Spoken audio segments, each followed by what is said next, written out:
It's not a joke. You would read incoherent Just back and fucking talk to me forths on on the show. Facebook. Start the show. Organic opening. It's really an organic opening?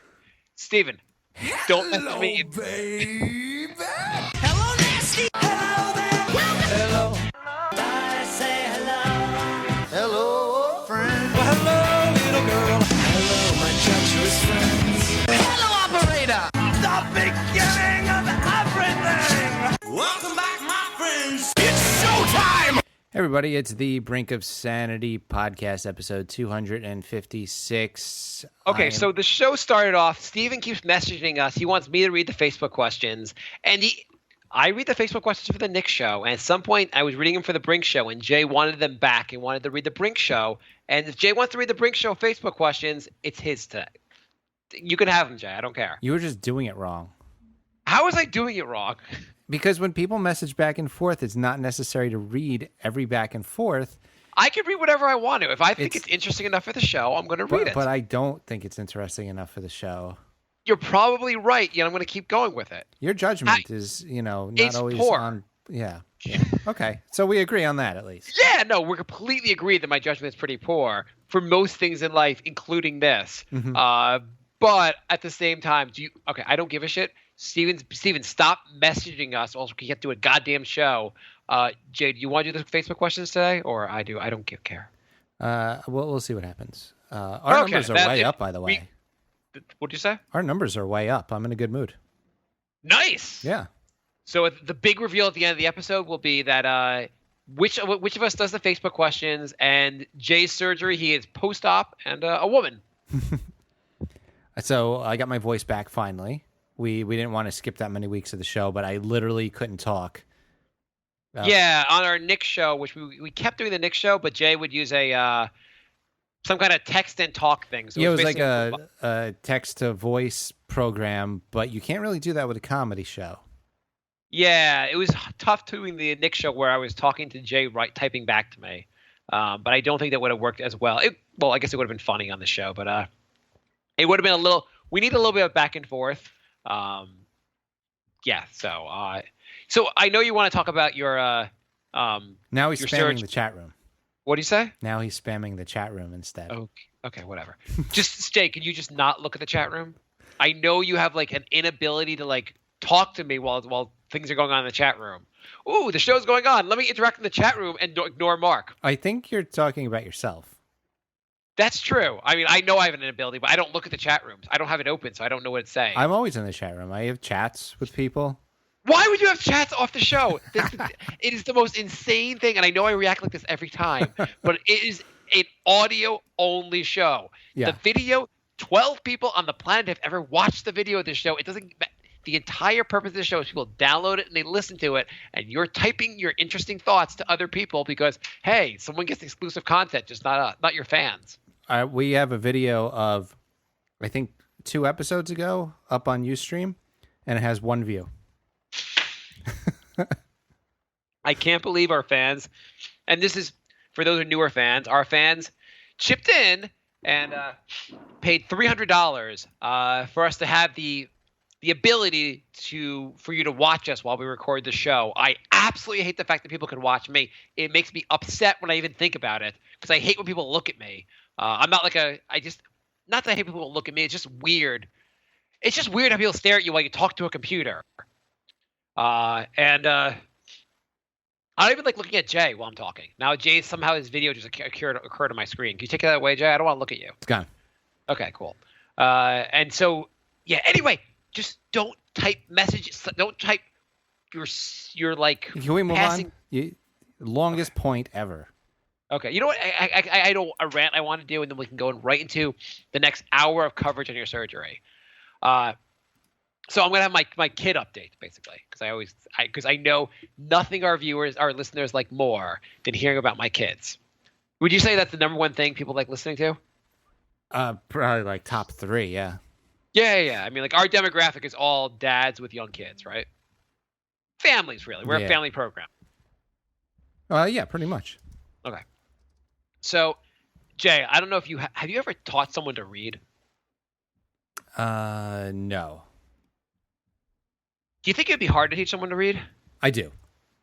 And it's especially you're teaching my son is starting to learn to read. It's a very slow process. He's 5 years old in kindergarten, and we're doing some words. And one of the things they do is like they do sight words, which is like words you just have to memorize off the bat instead of sounding out, like the word and, the, cat, like very short words. He's learning that. Higher purpose of communication is to the entire purpose of the language is to communicate with one another, and we make it as hard as possible for writing it. I don't know, like the K before N. Why are there so many silent letters? I have no idea. The entire language is a complete mess. It's a joke, really. Why? And I know that the joke is that like the word phonetic is not even spelled phonetically, but why don't we take a word from like if you take a word from Latin, just spell it properly? Because we're America, we got to be different. We got to use metric. Whatever. We don't use metric. I'm like Zach. Hey, TH is the. Okay. Oh, Dad, what's this word? The. So if TH is next to E, it makes the sound. Or TH next to A, it makes the that sound. And TH is next to I, it makes the sound. I don't know. How are you going to ever learn these rules? As I talk about it with him, I'm like, I don't know why. I'm shocked I know how to read. Yeah, I do not envy you. And you get to do it again in like 2 years. Yeah. I mean, it's also when you do it with a 5-year-old. I mean, they do it in school also, but like at the 5-year-old, you're like, G is the G sound. Okay, G. So G is the J sound. No, I just said it's G. It's G. Okay, G. So G is the J sound. You're playing. It's like teaching the guy from Memento how to read. It is just ungoddamn. And I don't mind. I mean, he's a 5-year-old, and I understand like it's hard for, but like it's just the language is so absurd. Yeah. I am floored by our language. Anyway, there's not much more, and I guess if you don't have kids, you're not teaching. It basically, yeah. You should try to teach your cat. The language is so confusing that there's actually like a major to like get really good at it. They have words that mean like they have words that are, yeah. The whole homonym concept. You have words that like sound exactly the same, have completely different meanings. Mm-hmm. I just have the sound. And if you tried, say the vowel sounds. A-E-I-O-U? No, like it, A-E-A-U. Like it's unbelievable how close they all sound alike. Yeah. It, a, You sound like a goddamn caveman saying that. It's like you're trying to differentiate. I'm like, well, you know, son, the U sound and the O sound ah, and he's like, the fuck are you talking about, Dad? It's the but O could be O if there's an E at the end of the word, or in the word O-N-E, it sounds like a W. So how's that? And I get like he messes up. He's like, I'm like, what's the Y sound? He's like, why? It's wha. I'm like, no, Y is ya.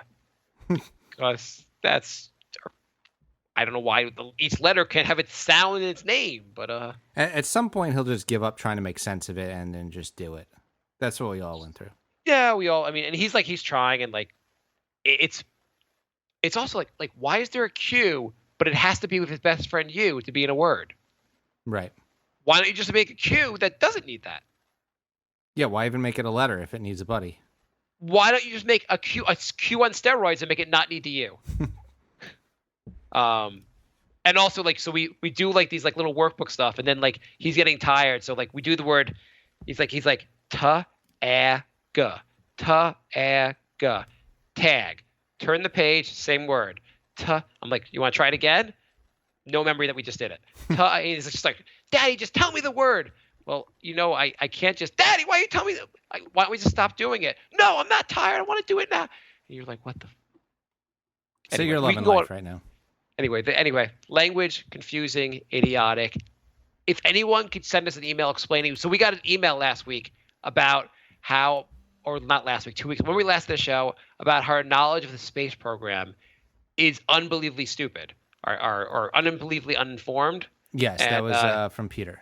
Do you want to read his email right now? It's pretty freaking hilarious. Sure. You're never going to get to your surgery story. The brink of sanity at gmail.com. Peter writes, I'd like you to read as much of this on the air as you can, please. I had to pause the podcast because Jane Mark's commentary on NASA was so uninformed and misguided. We just to pause. We said something about how the hell are you planning a trip to Mars when you can't even like we have bridges that don't work. We don't like everything. Our infrastructure is collapsing, and we're talking about going to Mars. Right. Okay. NASA's budget is less than 0.5% of the federal budget. If you abolish NASA entirely and reallocated all its funds to Social Security, already funded at 25% of the overall budget, it would have no effect. It would also do zero to help infrastructure, a joint duty of state and federal government. If you want the country to save money, consider stripping 0.5% from our military defense budget or reforming the insanely inefficient and costly bureaucracy around Social Security, or better yet, rewriting the tax code so that tax burdens are more equitably distributed among Americans, or eliminate billions of dollars of tax loopholes for mega corporations. I agree with all that. When I was reading this email, I found it a lot funnier, but mostly because of how like he's making like excellent points, and we're just like idiots. But go on, go on. Well, we never said to be good at anything, really. No. We're the most uninformed podcast about anything, except for I'm pretty sure the English language is stupid. We're not. And also, you know what the worst thing about the English? The worst thing is, I don't know if any of because I'm too stupid to speak another language. I don't even know if every other language is like has gotten this right, or every other language has the exact same problems that English has. Do you speak any other languages, Jay? Not more than like a few words. I mean, I took 6 years of Spanish, and I know like a couple sentences. Yeah, both of us probably could ask each other where the library is, but couldn't tell each other where the library is. Oh, I can only tell you if it's on the right. ¿Dónde está la biblioteca? A la izquierda. That's more than I actually did not know it's on the right. Yeah, I forgot left. So that, and I know is es madre, tu madre es fácil. Your mommy is easy. Yeah. Okay. So I would have to tell people if it was on their left to turn around before I explained it's on their right. The half-cent per tax dollar is a pittance thrown NASA's way, but that pittance is what allowed us to be the first and only country on the moon multiple times. This is a really long email. Basically, he's justifying NASA and makes a lot of good points. He gets to a point later on about how all these inventions that came from going to the moon or our space program, which the inventions actually were all pretty good inventions. Yeah. You want to read that part of the email? I'm looking for it. This is like a 5-paragraph email. I still say it's just a weird goal to be like, by 2030, that's what Obama said recently. By 2030, we're going to go to Mars. So you're saying 12 years after you've been in office and you have you're completely unrelated to like NASA at that point because you're going to be out of office. You're promising at some point we'll go to Mars. Well, we have a lot of shit wrong. Like, it would be awesome if he was like, from 2030, we will get rid of the homeless people. I guess maybe he'll send them to Mars. He said, if by 2030 I will send all the homeless to Mars, I would have said, okay, maybe he's onto something. For the record, Mark is much more anti-NASA than I am. I'm not anti-NASA, and he made some good points about it. It's a very small part of the budget. It's just like we're going to the moon. For the most part, I'm like, who gives a shit? Okay. Was anyone like, oh, I know it was a big moment in history, but you got to the moon and you were like, okay, cool, we got there. Anyone's life any better? Cool, okay. So Mark hates science. What did they invent? Let's move on. You can't find the part of the email? It's not. He said there's a bunch of stuff and there's a link if we want to go to it and do more research and blah, blah, blah. Well, I'm not going to do more research. It was a very well-articulated email, and it made me crack up basically because how stupid we sounded. At the same time, sticking with my position that we went to the moon. Can't we just be done with space? Yeah, because that's all there is out there. Well, who cares? Like what? Like we're you're done. gonna get the Saturn and be like, we got the Saturn. Shit still sucks in the world, but we got the Saturn. Well, I mean, you got to go a little further each time. It's not like you just say, hey, let's go to the next galaxy over on the first try. Well, I can understand Trump's message. Trump is like, hey, factory workers, you're out of work. We're going to try to find you work so you could survive. And Obama's like, hey, I'm Hillary. Are you pushing that whole Mars thing? I don't know. What speaks to voters more? I mean, what really matters? Does it?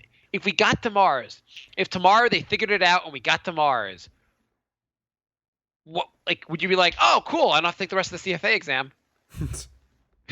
How did Jay had the CFA exam tonight? How did it go? This is CPA.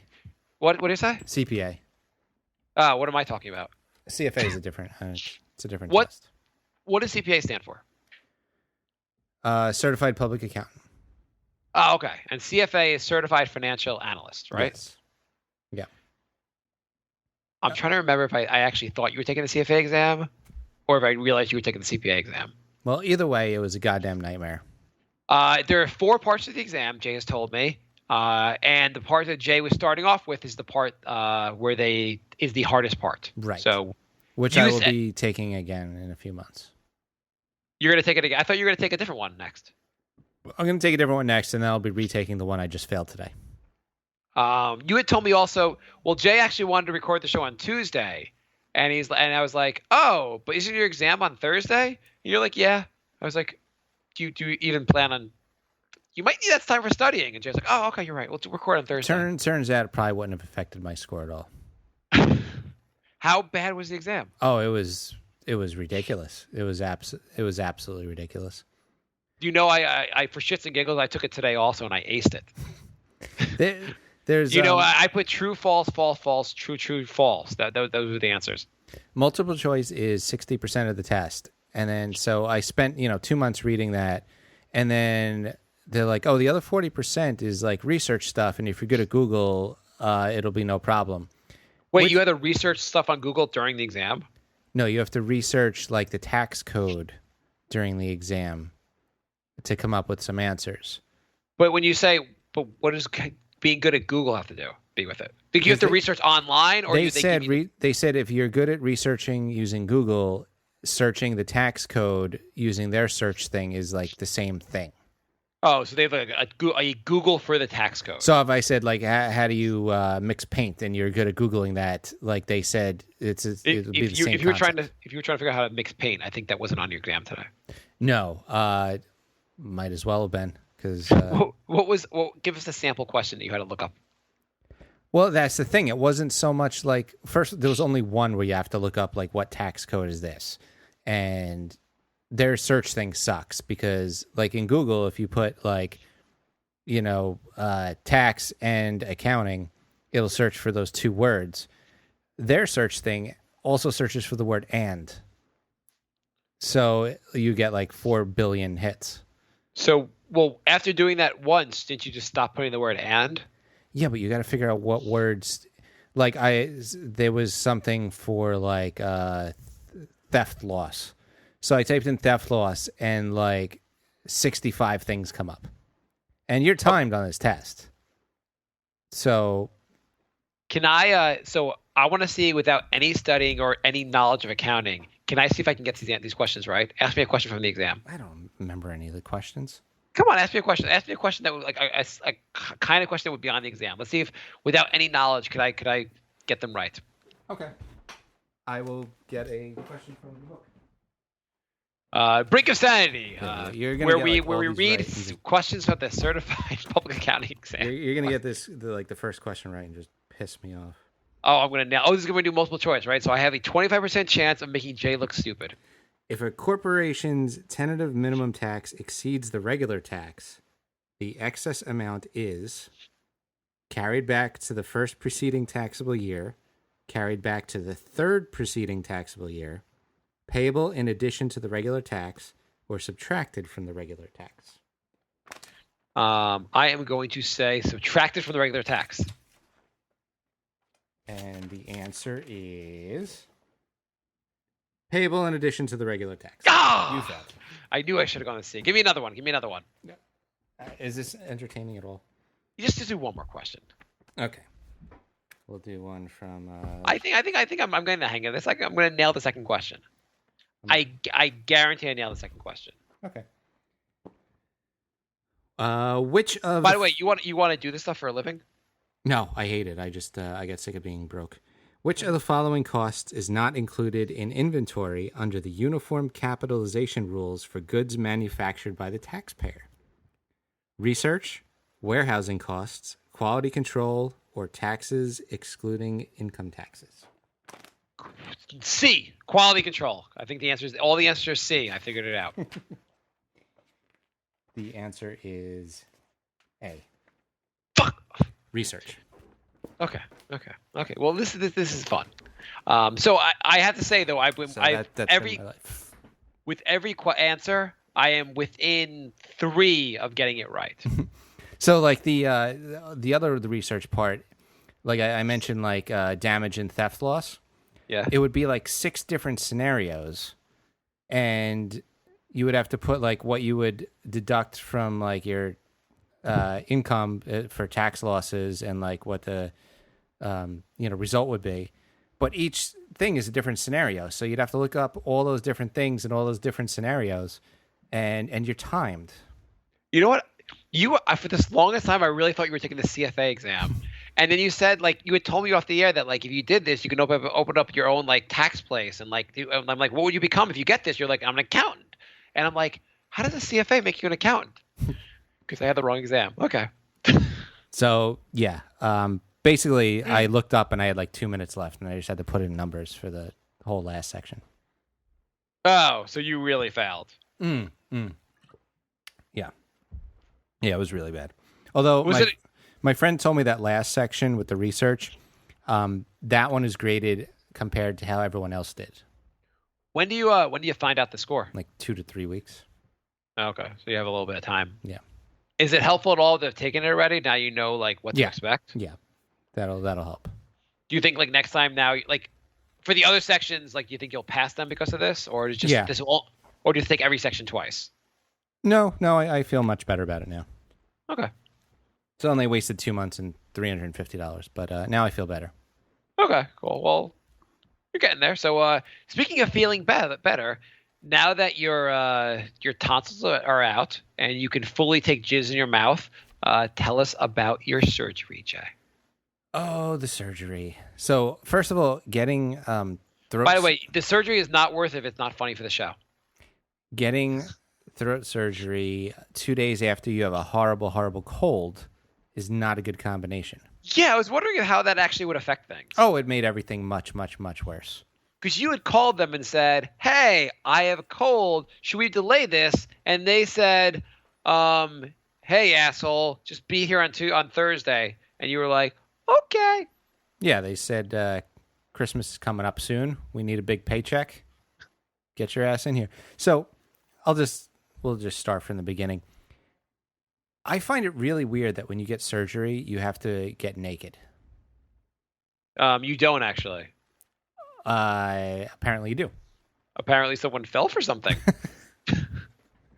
Like you have to be fully naked. Fully, what? Including underwear. Why don't they let you wear your underwear? What like during the surgery they were like, we're operating on his throat, but like at some point I want to look at his cock to make sure he's okay. I said that. I'm like, like I'm getting my tonsils removed, and you just told me to take my boxers off.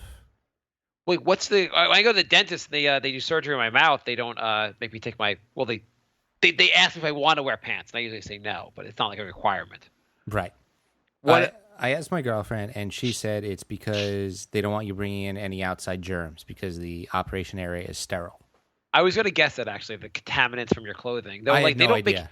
I had no idea. But like, it's not like they say shower before the surgery. I'm a dirty fuck. Like, I can have contaminants on my body. I guess they can't guarantee that you're clean, but they don't make me wash my hands before that. Aren't our hands like so unbelievably dirty from the day? Well, yours are even dirty. You don't even wash your hands.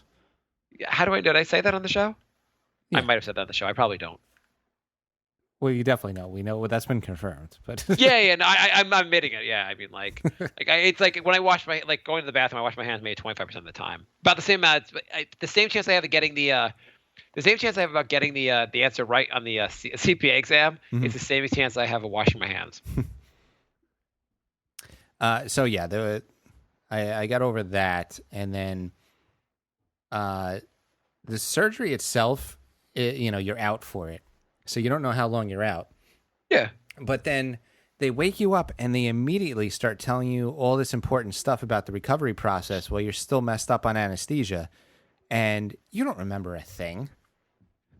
Like, the guy came over like an hour later because they keep you there for a few hours afterwards, and he's like, do you remember like when you said you felt nauseous, I'm like, no, I don't remember anything from like the last 3 hours. And he's like, oh, okay. And he just like laughed and walked away. And I found out later that they told me all this stuff about maintenance and stuff to do after the surgery. I don't remember any of that. Okay. You're just waking up from surgery. If you want to stay alive, every 20 minutes, you have to take this serum. Okay. Yeah, I was really just nodding my head, hoping people would like get out of my face. Because what do you think they would like? Did they write the stuff down for you? not all of it, no. Because I remember on day 3, I started gargling with salt water. And I'm like, hey, this really helps. And my girlfriend's like, yeah, they told you that after surgery. I'm like, oh, well, maybe they should have waited till the anesthesia wore off when they told me that. Oh, I thought you were going to say, like, gargling with salt water. They're like, oh, this feels good. And your girlfriend's like, no, this will kill you. Now you got to do the surgery over again. Salt water creates new tonsils. Yeah. So also I have central apnea, which is not. Is that like central air? It's much worse. Central air is good though. So like obstructive apnea is just from having like enlarged tonsils or being overweight or whatever, where you have a physical air blockage. The central one is where your brain just doesn't tell your body to breathe when you're falling asleep. Oh wait, so does that mean the surgery did not help your apnea? Because the point of it was to help your apnea, right? Right. So the obstructive is gone, and they said usually the central goes away with it. They don't know what causes central. They don't know what gets rid of it, but it usually goes away with it. Oh wait, so they're saying that there's central, and what's the other one called? Obstructive. So they say the obstructive, if they remove the obstruction, it goes away. But central, which is not caused by the obstruction, also goes away. Sometimes, or like the majority of the time when you get the surgery. Well, how did they know you had central versus obstruction? If it went away, how do they know the difference? Because central happens when you're like the moment the second you fall asleep, whereas obstructive will happen like while you're asleep. Well, I mean, but they did that sleep study on you. When did they figure out the central versus obstructive? When I did the sleep study. Oh, so you knew this before the surgery? Yeah. Okay. What I did not know. Okay. This is the kicker. What I did not know is that the painkillers trigger the central apnea. So I then spent the next 36 hours nodding asleep and then jolting awake because I wasn't breathing. So I did not sleep for 36 hours after the surgery. Oh, you had told me you weren't sleeping, but I just assumed it was because of the pain. No, that came in later because I had to stop taking the pain medication. So the pain medication, is it just anytime you take pain medication, or pain medication just after the surgery makes is your brain like a robot that's working against you? I think so, yeah. You're like possessed by like some evil Jay demon. Yeah. So, ooh, how am I going to fuck with Jay now? Ooh, when he tries to make the pain go away, I'm going to make him nod off. Yeah. But not really going to go to sleep. So that, and then after surgery, the first thing I said I'm going to do, and I think this might have been one of the things they told me not to do, but I don't remember, is I said, all right, my throat hurts. I haven't eaten in 12 hours at this point, because they keep you in the hospital for hours afterwards. Yeah, and on growing pains, you get ice cream right away. Go on. So I went to a frozen yogurt place, and I got frozen yogurt. Seems like a reasonable approach. Did they tell you during your when you just woke up not to do this? I don't know, because I don't remember anything they told me. How do they give you instructions without like writing them down for you? They write down like, I guess, the really important stuff, like if your stitches or scab open up and the bleeding doesn't stop, come back to the hospital immediately because you might bleed to death. If your eyes start bleeding, then you should come back in. Yeah. But if you feel like you want to eat frozen yogurt and make your mouth feel like you're gonna die, we're not gonna tell you about that. Yeah, I have it. I have the thing here. It's there's like 4 things. What's it say? Brush your teeth gently after meals. Oh, it does say warm water. Oh, maybe I just didn't read that. Everything was on this paper.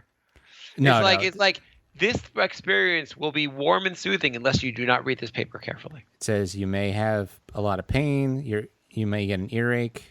That was also true. Your appetite will return slowly. Try soft foods first, and avoid citrus and spicy foods. Okay. Did you you said you lost weight, right? That's about it.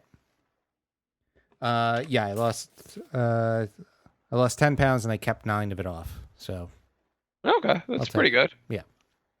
So what happened with the frozen yogurt? Okay. So what they didn't tell you on that sheet is that the surgery makes you produce a extreme abnormal amount of mucus. And so does dairy, like frozen yogurt, and so does having a bad cold. So I had like triple mucus, basically to the point where it was choking me. So wait, you were in the restaurant, you were in the frozen yogurt, you're like, ooh, can I sample the Hubby Bubby frozen yogurt? And they're like, here you go. And you're like, they're like, sir, are you okay? Blob the blob. You're like, no. Everyone in the place, you're like, mucus on you, mucus on you. No, basically, I finished it before all that happened.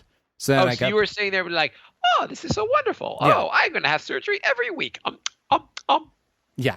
And then like a half hour later, I'm like, ruh-roh. So what starts happening? When you have a bad cold and like you sniffle and like the mucus goes down the back of your throat? Yeah. Okay, so imagine that times like 25. So you're just like sniffling all the time. And it just never stops. Like instead of being able to swallow it, like the next batch is there. And so you feel like your entire throat's just filled.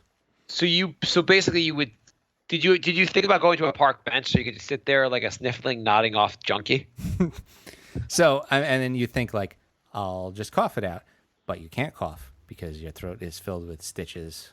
What happens if you cough though? Like you like cough. It's not like I never say I feel like coughing. It just kind of happens. So what happens if you actually cough? Oh, it's fun. There's a lot of pain involved. I luckily I did not sneeze until like day 18. So I was I was in absolute fear of sneezing for like the first like 10 days. I was reading people's stories online. One girl said, I didn't sneeze until day 9 and it brought me to tears when I sneezed. And I was like, oh shit. Oh my God. Yeah. There's other online forums for people being like, I sneezed on day 5 and now I can no longer talk. Yeah. Because I mean, my coworker is like, oh, it's on the 3rd day I was eating pizza and it was totally fine. But then like his stitches broke on like day 9 and he had to get his stitches redone. And then, he had to go through half of that again. So, oh God, I didn't have solid food for 16 days. What were you eating? I was eating Jell-O and JELL rape applesauce and chicken broth, cold. Everything was ice cold. I didn't eat anything even lukewarm for like 7 days. Because that's going to make things a lot worse when it's warm? My theory was that the more cold things I have, it'll be better for the swelling. Okay. Because you're basically everything they cut out, the remaining part swells to at least the size that it was, if not more. So it's actually worse for a few days. You know what I love about this is that like they're like, Jay, here are a couple instructions for what to do. Now the rest of it, why don't you play doctor with your mouth that's about to burst open? Yeah, they're also like, oh, for the first 7 days, we want you to take this antibiotic pill, which is the biggest pill you've ever seen in your life, and the opening to your throat is about 2 millimeters wide. So have fun trying to figure that. Wait, was that the first time in your life you were like, can I stick it in my ass? Yeah. What I did is... Doctor, I prefer it in there, okay? Well, for the first day or two, I just ground it up. But do you know how bad ground up medicine tastes? I'm going to guess not like candy. By day 2, I was just like, I'm just going to force it down there. That sounds wonderful. Yeah. Are you? So here's the $1 million question. Mm-hmm. Are you sleeping better? I started sleeping better about 5 days ago. And this is like better, not better like post-surgery. I mean like better than you have in years. I think so. It's still hard to tell because I'm still not 100%. Like I still have stitches and scabs in my throat. When do the stitches get? Like, do they dissolve or when? Yeah, they get, they dissolve, and I like there's less of them, so they are dissolving. But now I'm getting to the point where like half of it will dissolve, and then the other half will just hang down and like tickle my tongue, and I'm like, well, that's annoying. I hope the rest of it dissolves soon. It'd be great at work if it was like real tickling, where we'd be like Jay's like sitting there typing away, type, hee, type, hee. Jay, what are you doing? my surgery is tickling my throat. Hee. I went back to work after a week, and I just had a piece of paper that said it hurts to talk, and anytime somebody came into my office, I just held that up. You know, it'd be great if you just like you ran with that at work. 3 years from now, you're just like you're like Jay. We've noticed that since your surgery, it's been 3 years. You haven't said a single word at work. You're just like see the sign. Yeah, so it was. Was work more pleasant? Not speaking to people.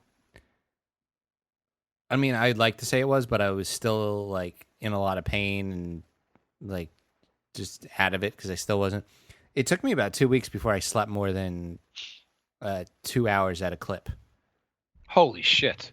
Because you know when you're asleep, your throat dries up, and then you wake up and it's painful, and the longer like you sleep, really the more dry? painful it is. It's painful because it's really dry. Yeah. How So, do you there's been how do nothing you- good about this. how do you fix that? Or like why my when I wake up in the morning, my throat's not really dry. Why was yours dry? Well, parts of your throat didn't get cauterized. Cauterized? Yeah. I don't know what that means, Jay. Oh. I'm not that bright. That's when you basically you melt the skin, like for a wound. Say like you I don't know. It's probably in a Rambo movie where you get like a deep cut, and then he heats up a knife and presses it on the cut, and the skin like melts shut. Yeah. That's cauterizing. So Okay. that's how they cut the tonsils off. They cut it and cauterize it at the same time. Yes. Did you think about giving up government secrets during the surgery? I would have given up anything just to get through that. It was bad. Would you have given up government secrets just so you could eat frozen yogurt? No. I kind of I was a little scarred after that. That sounds like not wonderful. Not a wonderful experience. No, and now we're 3 weeks in, and I'm still not. Can you eat a hamburger now and be totally fine? I haven't tried a hamburger. I've tried pizza. Yeah, how's pizza? I'm just thinking of something solid. It's not bad. I've kind of stayed away from the crust. So you're still not enjoying, like, you're not back to yourself, basically. No. It's probably like I'm assuming the swelling's about 75% gone. I'm hoping by next week it's back to normal. Have you thought about being like starting a weight loss program for people? Lose 10 pounds in 2 weeks. How do we do it? We cut your tonsils out. The first 7 pounds were in 3 days. Ay. Do you feel like I don't see you right now? Do you look more svelte? A little people- bit, Yeah. Yeah. How do you look? I look a little better. Okay, cool. Yeah. People are like, "Oh, what's your secret?" I take away body parts until I look better. That's I mean, like, not the worst thing in the world, losing some weight. Like, that's pretty that sounds like the experience kind of sucked. On the scale of like 1 to 10, with 10 being waterboarded, how bad is this experience for you? It was probably a 10. It was as bad as you picture waterboarding? Yeah. Wow. Well, I mean, with the mucus, I felt like I was being waterboarded for, like 4 days. I mean, I can't think of, it was, if I made a list of top 10 worst days of my life, like 3 of these days would probably be on there. So 36 hours, you're completely miserable, not really sleeping, like kind of dozing half off. Yes. What do you do all day? That's the thing. When you're like that, you're too tired to do anything, but you can't sleep. So basically, you just sit there and you could watch TV. You can't do anything. Like, I couldn't read anything, like even just fun stuff. I couldn't focus enough to like. I wasn't focused enough to sit through a whole movie. It was really just like TV shows. So it's like, fuck it, I'm gonna binge watch Downtown Abbey right now. I've heard that's good. I went through like probably 20 hours of my DVR stuff in like 3 days. What would you watch? What shows? Well, I watched The Daily Show until I realized that they literally don't do anything except make fun of Trump now. So I thought you were going to say you watched The Daily Show because you didn't want to laugh. Because I would think laughing might hurt you. So that's why I would watch The Daily Show if I didn't want to laugh. Yeah, it wasn't funny either. So the good news is now I save 2 hours a week because I don't have to watch that show. I've stopped watching. Anytime I go back to watch it, like the new guy, like it's just not that funny. Yeah, I think they lost a bunch of writers, and I don't know. Like it really is so much. Have you been keeping up on? Did you watch the other one last week tonight? No, but now I'm going to start because I have some extra time now.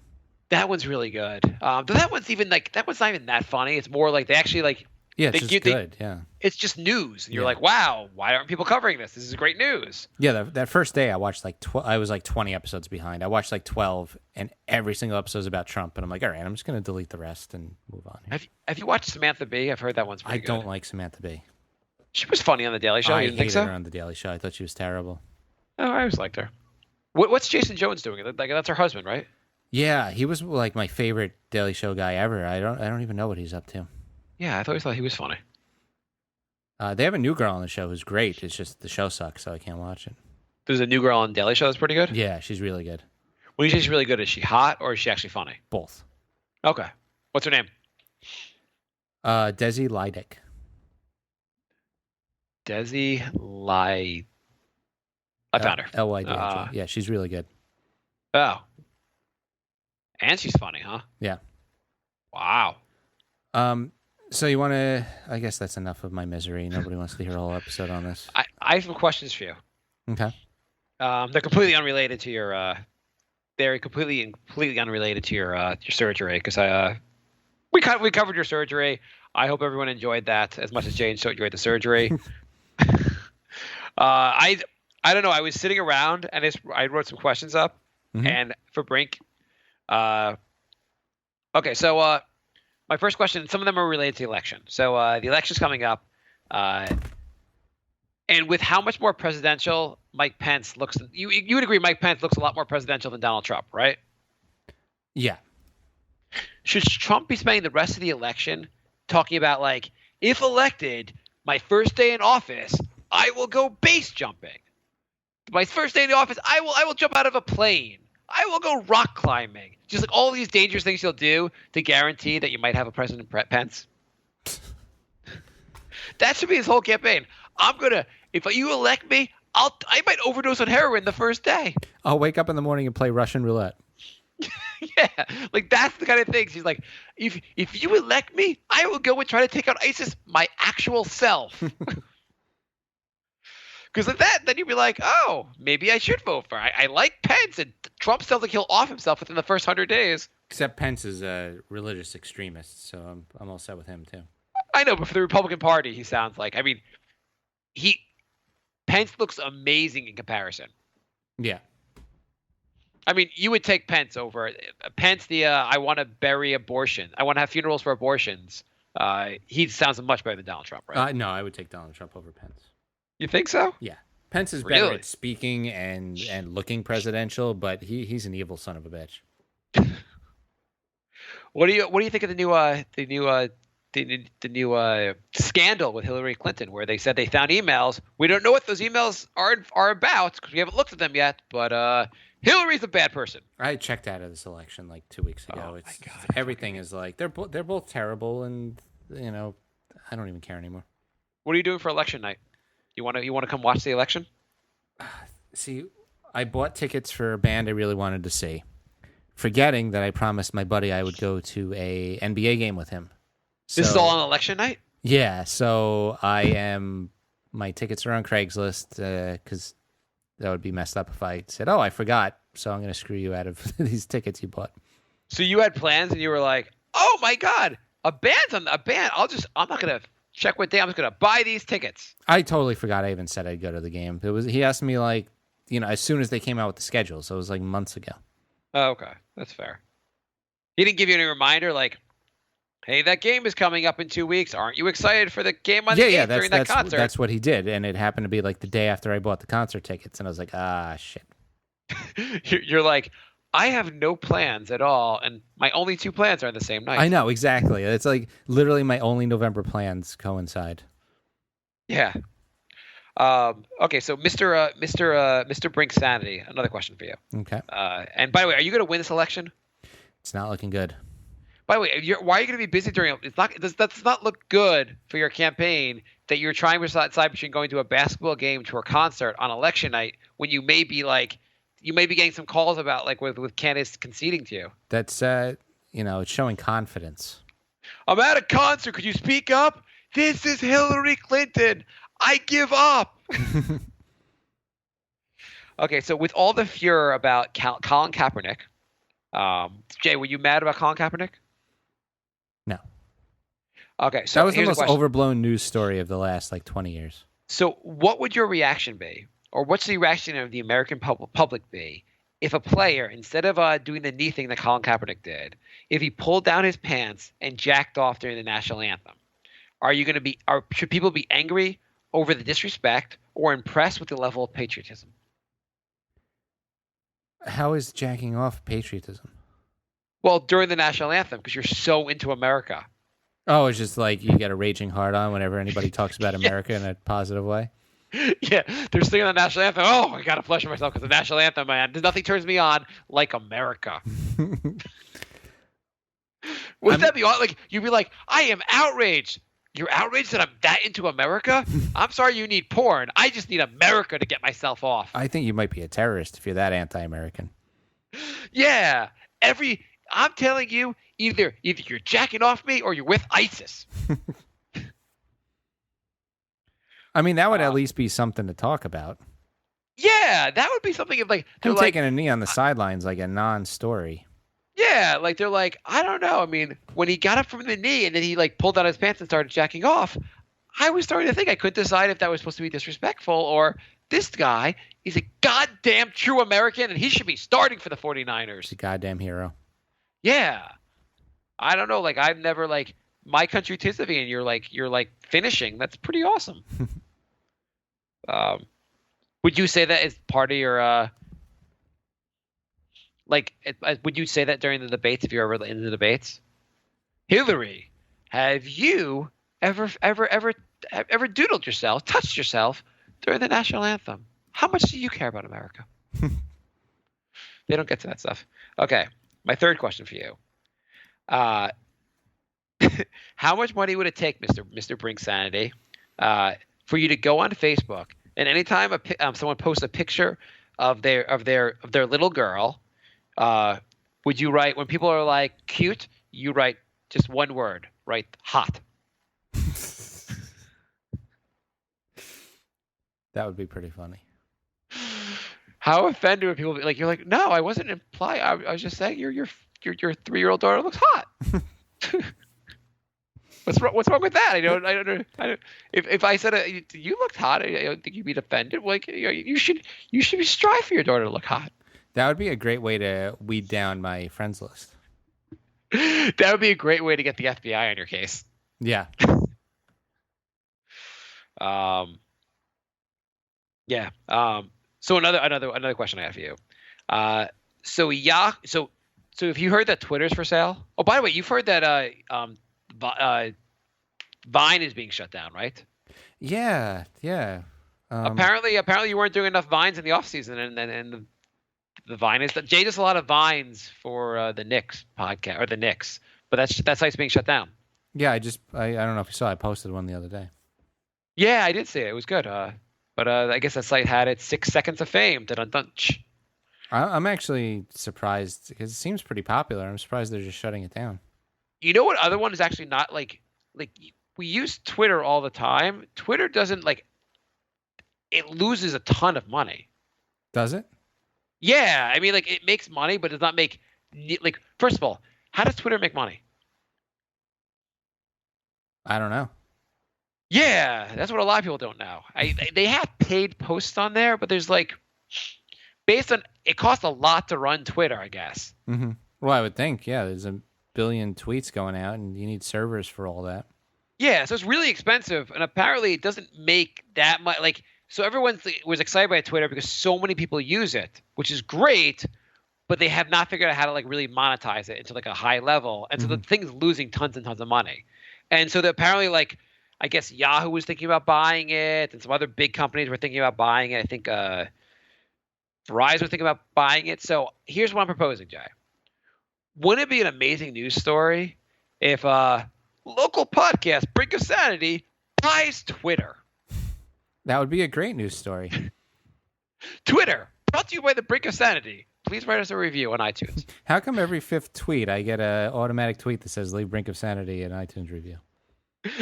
Yeah, and you're like, it's like retweet, buy a shirt. There's still 5 left. Like, do our downloads go up if we own Twitter? I don't know. Maybe. Do we get a lot more followers? Like Brink of Sanity, like it'd be the best thing if we buy Twitter and our Twitter handle would still be Brink of Sanity 3 at Twitter or at whatever. Because we're not savvy and we can't figure out how to ban that other guy. Yeah. We're still like we try to like we try to basically take Brink of Sanity 1 back, basically, and wherever minority shareholders would block us, they're like, you can't do that, you can't ruin Twitter. But we bought a controlling stake in Twitter. Listen, it cannot be anarchy. You have to ask that guy if he wants to give up his Twitter handle. I ask him like once a month. You're like, he doesn't respond, and I own. You don't understand. Brink owns Twitter. Sorry, sir. So you can't do that. Oh. If he ever logged in, he probably doesn't even check that email. If he ever logged in, it would just his whole inbox would just be me begging him to like get rid of that handle. I'm gonna say 50% of all Twitter accounts are no longer active. Yeah. People use them for like a week and it's like they move on to like the next one they create. That's the way I am with like most sites. Like what sites? Like any of the new like Vine. Every time I'm on porn.com, I make up a whole new scenario for myself. Like Instagram, I went on for like 2 weeks, and why would you make up a second like account name for yourself on Instagram? I made up one for each podcast. Oh, okay, that makes sense. I thought you were like you have like 8 different personal accounts on there. No. Sometimes I like to show nature pictures. Sometimes I like to show pictures of cats. I have a different account for each one. No, Twitter is the place where you go when you're mad at Starbucks. Did you see? Yeah. Did you see the new thing everyone's mad about? No, what are they mad about? They came out with their new holiday cups, and they are green with a one-line drawing of like hundreds of people, and it's supposed to show unity. And people are furious because it is not a Christmas cup. What if the cup had a picture of What if the cup picture had the devil, and the devil was ass raping Santa, and Starbucks' pitch was Starbucks coffee is so good, or sorry, we love Christmas so much, we make the devil want to come inside us. I saw some guy on Twitter, he posted like hashtag war on Christmas, I'm boycotting Starbucks until they stop their war on Christmas. And I wrote back. How do you know he's serious though? Like that sounds like a joke. Because his profile said Trump Pence. Okay. So the side of the aisle with there's no humor. Yeah. So I wrote to him and I said, yeah, they got to go back to their old coffee cups that had Santa, that had Jesus on them.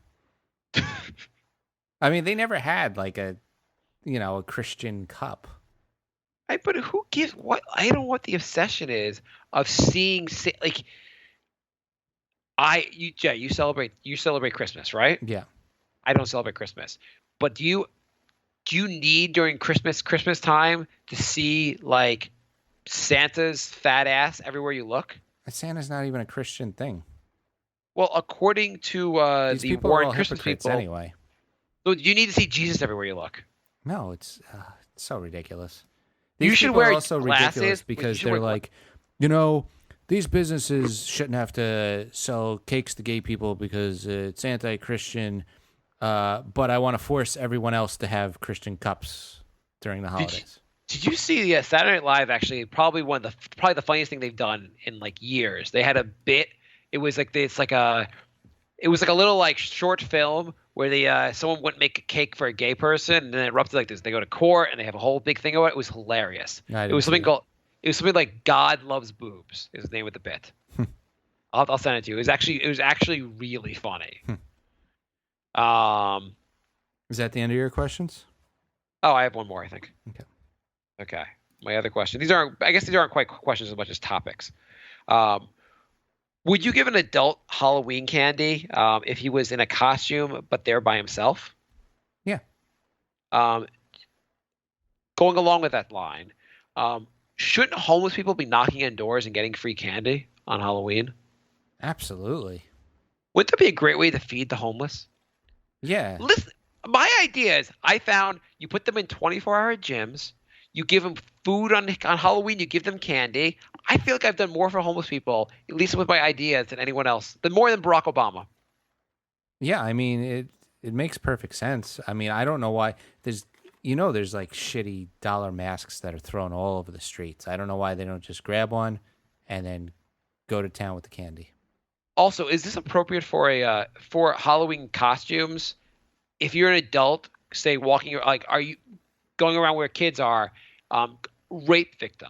Is a rape victim an appropriate Halloween costume? How would you even portray that? I don't know. Like you tattered clothing, like you have tears on you, semen on your costume. Yeah, I'm gonna go out on a limb and say that won't go over so well. What about pedophile? But no, probably not as well. Although you could go as Jared. Yeah, that's true. Like the subway guy. I was trying to come up with the most offensive costumes I could think of. Could you go with? I guess is it appropriate to go as an aborted fetus? Yeah, that's totally appropriate. Okay, cool. I think I'm out of questions. We got one more email from Stuart. Hey, gents, in your humble opinion, what would you consider to be the worst movie ever made? Ever seen The Room or Birdemic? These movies are so goddamn awful, they're actually entertaining to watch. You just don't understand what bad actually is until you witness either of these classics. Pull up a clip of 2003's The Room on YouTube and see what I mean. See, that's the thing, though. If the movie is so bad it's entertaining, I wouldn't consider that the worst movie ever made because you actually get entertainment from it. You know what I mean? Yeah, no, I know. To me, like the worst movie is like you're just miserable watching it. Oh, I'll tell you the worst movie ever made, hands down, and it won the Oscar for Best Picture. Crash.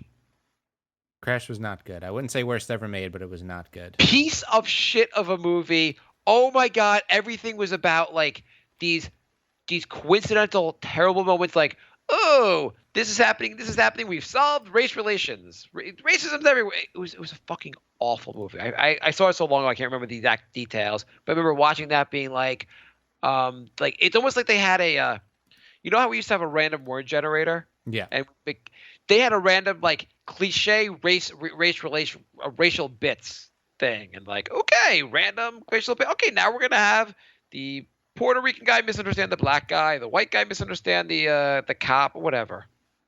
Yeah. That was bad. For me, it would probably be Cruel Intentions. I like Cruel Intentions, and I know a lot of people really like it. I thought it was just I was so miserable during that movie. I actually thoroughly enjoyed that movie, and I thought Sarah Michelle Gellar, the whole thing where she was kissing the other girl, was pretty hot. That movie was enjoyable. I thought it was entertaining. Do you like teen angst type movies? If they're done well. I thought that movie had the slowest dialogue. Anytime somebody said anything, there was like a 20-second pause before the person responded. It was so just awkward and weird and just boring. I really like that. What's one you like? Tell me a teen angst movie you liked. What would you even consider a teen angst movie? I don't know. Like I know. Actually, I'll give you an all-time classic. One of the great teen angst movies. I think it qualifies. Heathers. Yeah, Heathers was good. Heathers is really good. I don't know if that qualifies as teen angst. I feel like they're set in high school. It's a great movie. I mean, you're talking like, well, Breakfast Club is a comedy, right? So you wouldn't count that. I guess it fits in the category. I was going to say also, what's the one with Lindsay Lohan where she's in like a Mean Girls? What do you think of Mean Girls? I only saw a half hour of it and I liked it. I just I had to leave before it was over. You had to leave. You were in the theater and you had to leave before it was over. No, I wasn't. I don't watch all my movies in the theater. Oh, I'm being called to surgery. Okay, Dr. J, you got to rush to surgery. What were you doing that you had to leave? I was with a girl and we were watching it and then we stopped watching it. Why did you stop watching it? I'm not following your story, Jay. What happened? Did she have to go into surgery? I'm not sure I'm understanding. Yeah. Okay. We'll go with that. Would it have been, how would it have gone for the date if she was like, Jay, you want to go inside? I'm enjoying the goddamn movie. So at work, I want to mention, so we're in a building that has, in New York City, that has has lots of different offices in our building. Our company is really small, and on our floor, there's like two other companies. I'd say a total of, our company is pretty damn small, but I think a total of maybe like 50 workers between all three companies. Maybe I'm giving it maybe 40. Mm-hmm. And there's two bathrooms in the middle of the hallway. Both are unisex, and for whatever reason, the bathrooms always run out of goddamn toilet paper. And I am the person at work that needs to email the building manager to be like, hey, there's no fucking toilet paper again. Could you fix this? And I don't know why, but the building will only put two rolls of toilet paper in a bathroom at a time. And this is something that I've been this job, this company, and this building for a long time. The building was purchased like 2 years ago by a new company, and I think part of this company's strategy to save money is to only give us just enough toilet paper each day. It is so goddamn bizarre. And I asked the woman, I'm like, there's a woman, like the building manager, who has to talk to the staff to make sure there's like toilet paper in there. And I want to ask her, I'm like, is the building purposely not giving us enough toilet paper? Because they could just leave a stack of rolls in there so we don't run out, but they don't do that. All they'll do is give us 2 rolls at a time. Every company does that. It's so weird. Does your company do that? Yeah. I mean, but they check the bathrooms like multiple times a day, so it doesn't run out, really. Why don't they just leave like 10 rolls in there? What do they think is going to happen? I don't know. You know what? People would take them.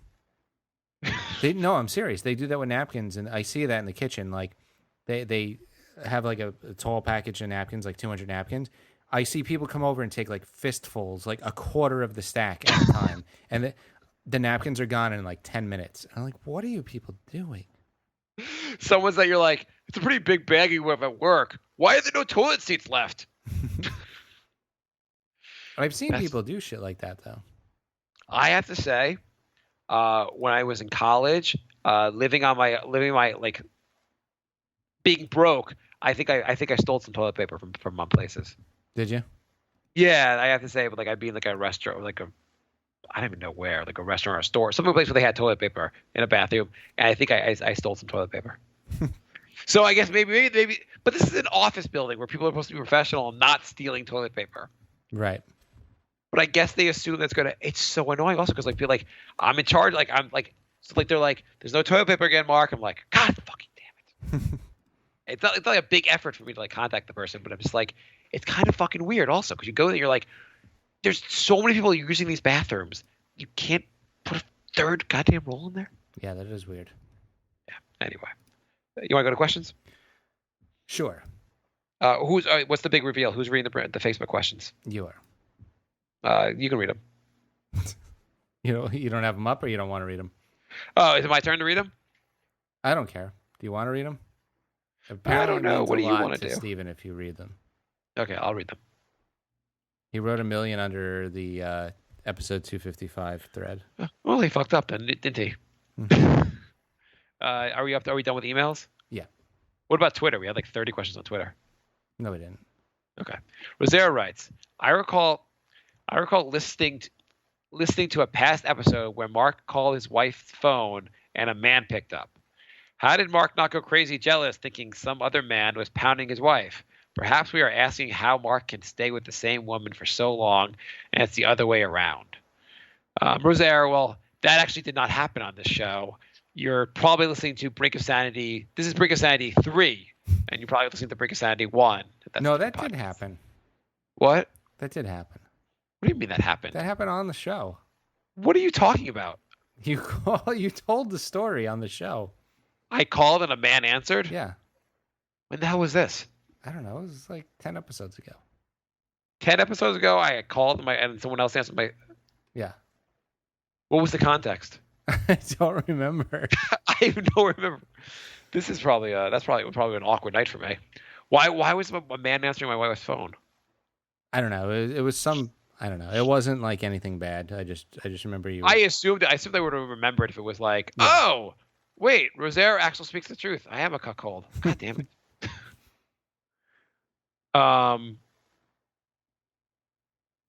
Yeah. Anyhow, Rosaire, I think whatever happened was probably not. It was probably fine. If someone could do some research and find out what happened and let us know. Eris writes. He gave a link to infiltrating Mommy Wars Facebook group. What's Mommy Wars? Oh, I read that. Just tell us all about them. It was a private group for wives of husbands that went over to war. Okay. And so basically they were all just sharing stories. Some guy went in there and I guess they accidentally let him in and he screenshotted everything.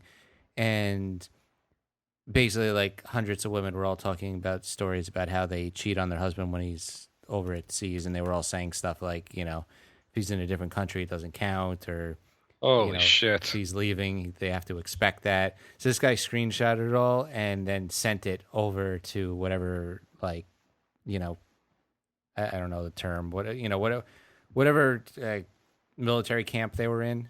Like he sent it over to like the sergeant there. He sent all the screenshots over. Oh man. Yeah. That's kind of awkward. Yeah. I mean, yeah. Because they weren't being shy about what they were doing either. Why would they post it all on a message board? Well, it was a private Facebook group, so they thought they were all just talking to each other. But you gotta know when you're doing that, especially on Facebook where it's not screen names, it's your actual names. People are fucking morons. Yeah. People like make everything public, and like I'm fighting with my cat right now. If your significant other is over, that's what you should do, Jay. If you're elected president, Mr. Brink, you will execute women that cheat on their wives, that cheat on their significant others if they're at battle. That's the real terrorism going on. Yeah. Rosaire writes, if Mark was to get a divorce, how much would he lose and have to give up to his wife? Would he have to give up more than 75% of his network and be financially ruined until his wife remarried? I'm going to say that would not work out very well financially for me. But probably not. Yeah, I'm going to say that would not work out well. I don't know. Why can't we go 50-50? Why does it have to be 75%? I don't know. That's messed up. Yeah, Rosaire, you're I'm not hiring you as my divorce lawyer. Peter writes, if you were given $50,000 cash right now and had to invest it in only one thing, stock, project, investment, whatever, how would you invest it? Jay, you're going to be my CPA, so. Investing. I feel like if you know what you're doing, stock is a good idea. Well, then we shouldn't recommend that. The problem is I don't know what I'm doing at anything. Do you think most of the investment people really know what they're doing? Like, I understand Warren Buffett knows what he's doing, but I think most of these people do have no clue what they're doing. I would say real estate. I say, like, every study I hear, they always say, like, majority of all like hedge funds, all like most of them do not beat the market. I would think that that real estate is the way to go because almost all real estate goes up. Except when it doesn't. Yeah, but almost all the time. You have much better odds with buying a building than you do like buying some stock. Why? If you put $50,000 into Apple stock when the iPhone came out, you'd be goddamn rich. Yeah, but those are like, once every 5-year opportunities, whereas almost every building goes up in value. If you bought $50,000 worth of real estate in Florida, you'd be probably broke. Well, right before the economy crashed. I don't know. Like, do you think real estate just goes up? I don't know if it really just goes up. I think for the most part it does. Well, think about it. Every building from 20 years ago is worth like triple what it is. Is worth triple now. You're was that on your exam, or you're just making that up? No, my parents bought their house for $30,000. It's worth like $220,000 now. I feel like though, like the price of like a real estate, like a generation ago, like the housing prices were so like the housing has gone up so much. You're right, but I don't know if it's still going up. The doc's value of his apartment has doubled since he bought it. Okay, so you're gonna take real estate. I'm gonna say, uncut, street level, street uncut, street ready cocaine. I bet that would be a better investment for $50,000 than your real estate. I don't know. I don't know. How to get rid of it. You don't think I can? The problem with real estate is it's not liquid. So if you needed the money, it's not necessarily easy to move. Okay, if I gave you a kilo of coke right now, what would you do with it? You would have no idea what to do with it. YouTube, how to cut a kilo of coke. I'd have to do internet searches. That's why I would also be like for customers. What do you say? For customers? No, to how to like do they just sell the coke as is? If or I don't gave they cut you it? pre-bagged bags of coke, you would have no idea what to do with it. Um, If I said this is already cut, it's weighed, everything's rationed out, you would still have no idea what to do with it. Would I sound racist if I immediately went to Harlem? You wouldn't be able to do it. What are you just gonna walk up and down the street? Got some coke. Got some coke. Got some got a coke. Please kilo. don't arrest Don't me. mug Got me. some coke. I think I could sell it. I don't. Think you Let's see. I would. What the hell would I do? How would I sell $50,000 worth of cocaine? So I guess I'd probably go to clubs. could. Mm-hmm. In the meatpacking district. Yes, I'd love to say. And I would go to like where people do cocaine and ask them if they want to buy cocaine. Mm-hmm. Once you find a couple people, then like you probably could sell a lot of cocaine. I'd probably be in jail. I'm not saying I wouldn't go to jail. I'm just saying like I at least would know. I think you could probably sell a lot of it in the meatpacking You wouldn't district. sell one bag. You don't think so? No.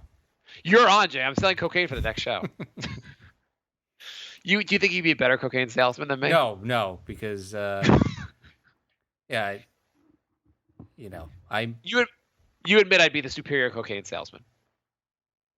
I don't know. Okay, how would you? Okay, so I'm going to meatpacking district. What are you doing? Hypothetically speaking, if back in college I tried to do that with weed, I would have had no idea what I was doing, and I would have smoked most of it myself. Well, yeah, but I guess I can go to college campuses and try to sell cocaine there. I go to NYU. I bet they do a lot of cocaine at NYU. Sure, they Go do. to Wall Street, maybe. Mm-hmm. I don't know. How do people sell cocaine? I think your endeavor. You know what I would do? Here's the first thing I would do. I'd rewatch The Wire. I think your endeavor would go over just as well as my hypothetical endeavor. Your hypothetical real estate endeavor? No, my hypothetical weed endeavor. Okay. Well, you're saying you actually did that, or you just thought about doing it? Totally hypothetical. I would never say that I did that on a broadcast podcast. But isn't when you admit it on the show, isn't that like admitting it in a vacuum? We're in the middle of the Yeah. woods. Yeah. Also, I'm pretty sure whatever statute of limitations there are on selling weed is probably expired. I think it's certain. I think for most crimes, I think for most crimes there's a statute of limitations. Like there's a certain amount of time they can get you, and then they can't get you anymore. Gotcha. Like if you admit to like I robbed that deli and it was 25 years ago, I don't think they can arrest you for it anymore. Right. But I think like murder, they can always get you for. So if when you're selling weed, don't hypothetically have murdered someone during the weed sales. That's a good idea. Okay. So how am I going to become a good cocaine salesman? So yeah, so I think maybe I go down to the meatpacking district, and I have cards made up, and I say, "Winter is coming. Call." And I also get a burner cell phone for people to call. So you're basically just stealing the plot from Half Baked.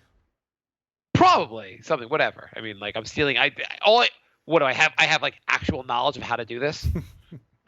I have to like draw from my knowledge base, which is mostly TV about how to do anything in life. Mm-hmm. So I do that.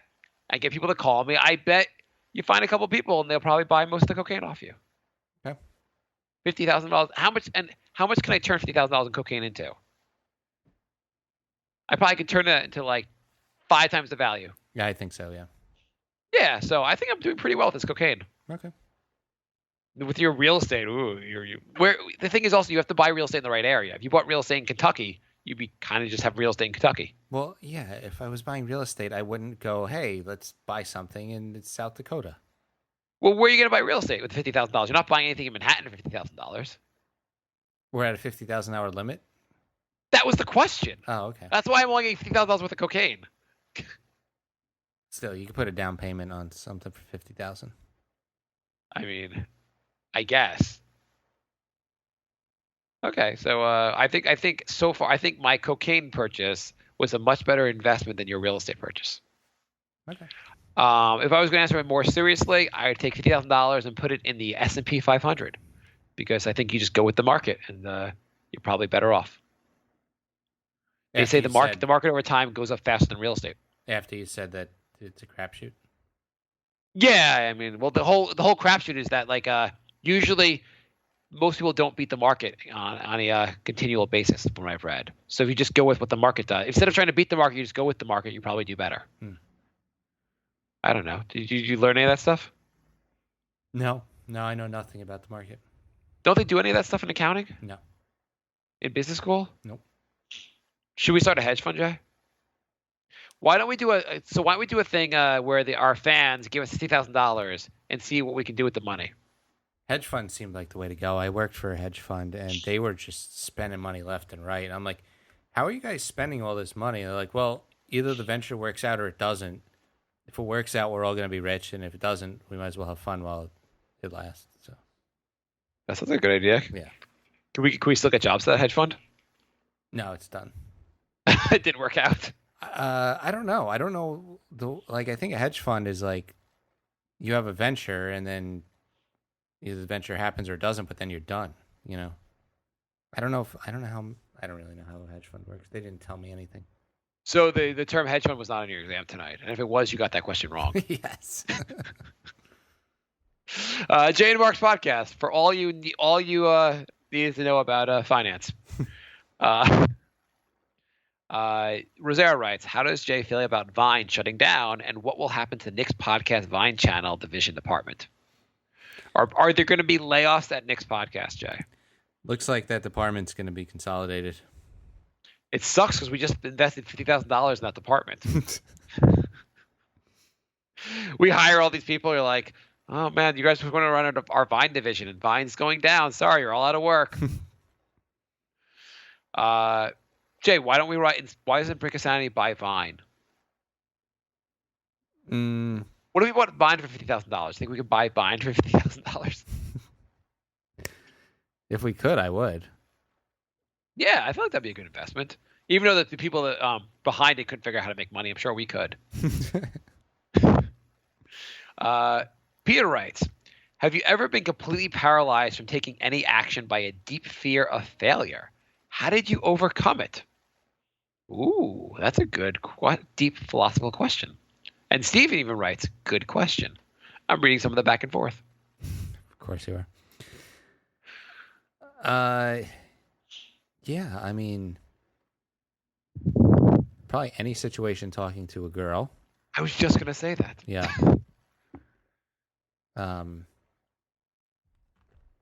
Yeah, there's definitely a lot of those. How did I overcome it? I know alcohol is going to be an answer to a lot of these. Yeah, alcohol usually smooths those things over. That's the solution to life's problems. That's actually like probably my biggest best answer for this is always like girls. What else? Switching jobs. I have a big fear of switching jobs. Like, give us an example of how you've switched jobs before. Say say I don't like my job right now and I want to move, but then I would be afraid of what if the next job is worse, or what if I'm just not good at the next job and then I get fired and then I have no job.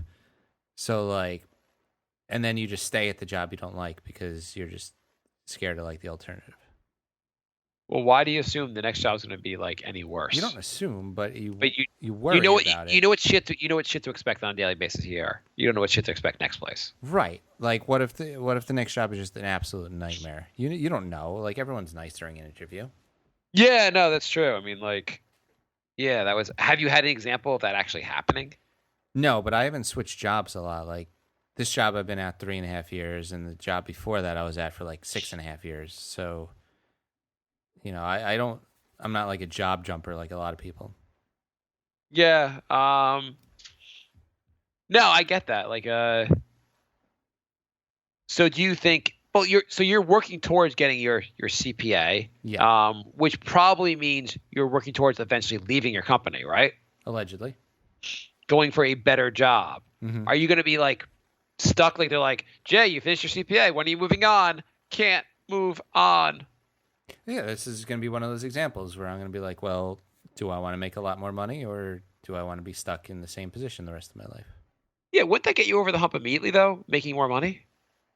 Like, I assume you're not making $1,000 more a year. I assume getting this will allow you to make a substantial increase in salary, which probably would be like, how bad could the next job be? Right, probably like 20 to 30,000 more.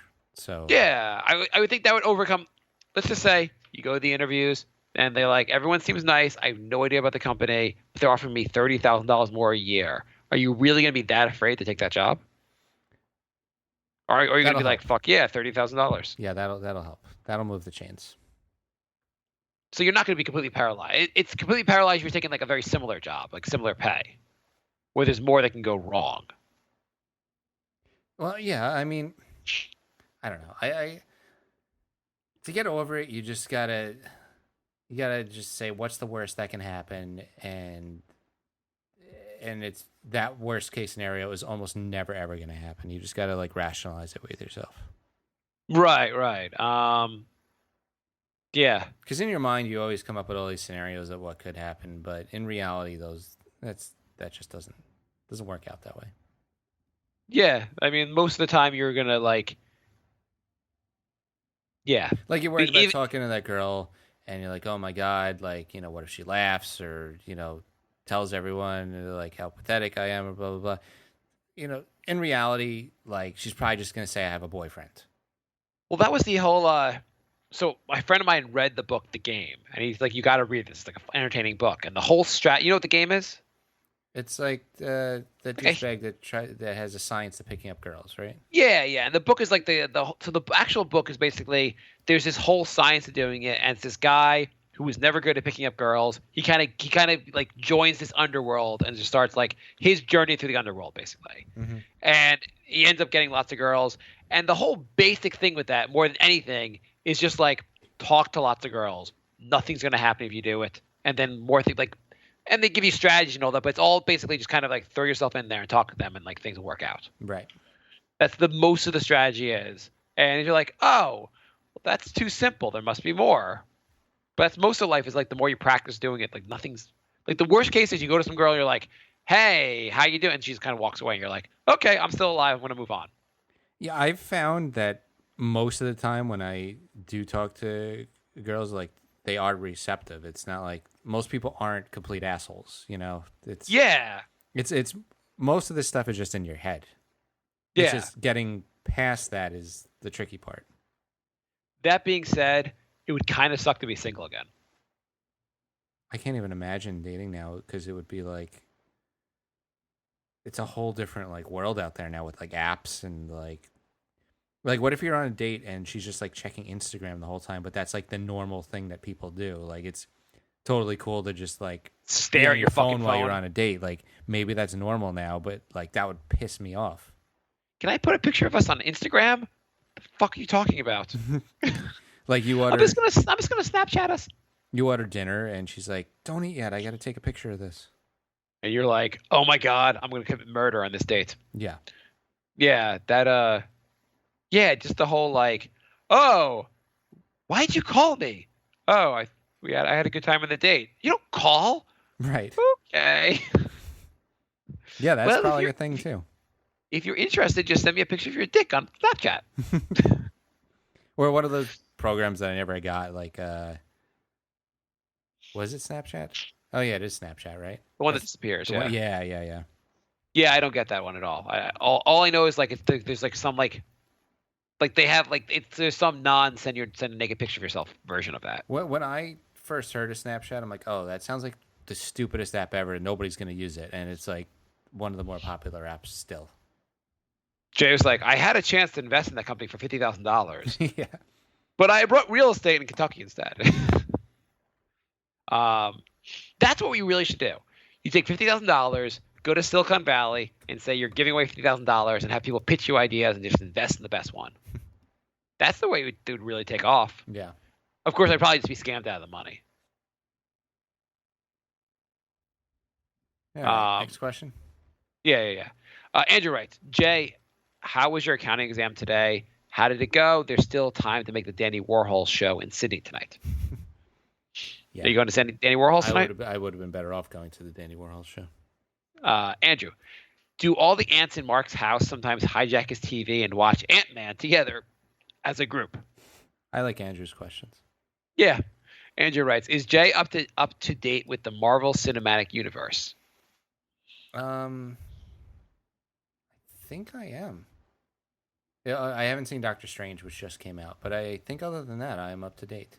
What the hell is Doctor Strange? I've been seeing the poster and like, there's a big poster by Penn Station, but I don't know. What the hell is Doctor Strange? He is, he's basically a magician. So we're just going with like superheroes that no one gives a shit about anymore. Well, the thing is, Doctor Strange is kind of a big part in fighting Thanos, which is going to be the big bad guy for the Avengers movie. So they have to make a movie to every time they want to introduce a character to Avengers. You can't just introduce a character like every other goddamn show just introduces a character. We need a whole separate movie about this guy. Why not? I heard it was good. Really? Yeah. Is that really going to make money? I mean, like, how many people have heard of Doctor Strange? They've all made money. Every single one. They do a good job with them. That's why. Oh, Have you watched a lot? You haven't watched any of them, right? No, I haven't. Did Ant-Man make a lot of money? What about what's the one that Ant-Man made a lot of money. Who's the superhero that like cracks jokes? Deadpool. Mm-hmm. Did Deadpool make a lot of money? Ton of money. Broke records. It like broke all records for an R-rated movie. Okay, fair enough then. Basically, the ones that that Marvel's doing, they've all been good. Okay. The ones that Fox have been doing, not so much. But Which one of the Fox ones? Fantastic Four, the X-Men movies. They did Deadpool, but that one was actually good.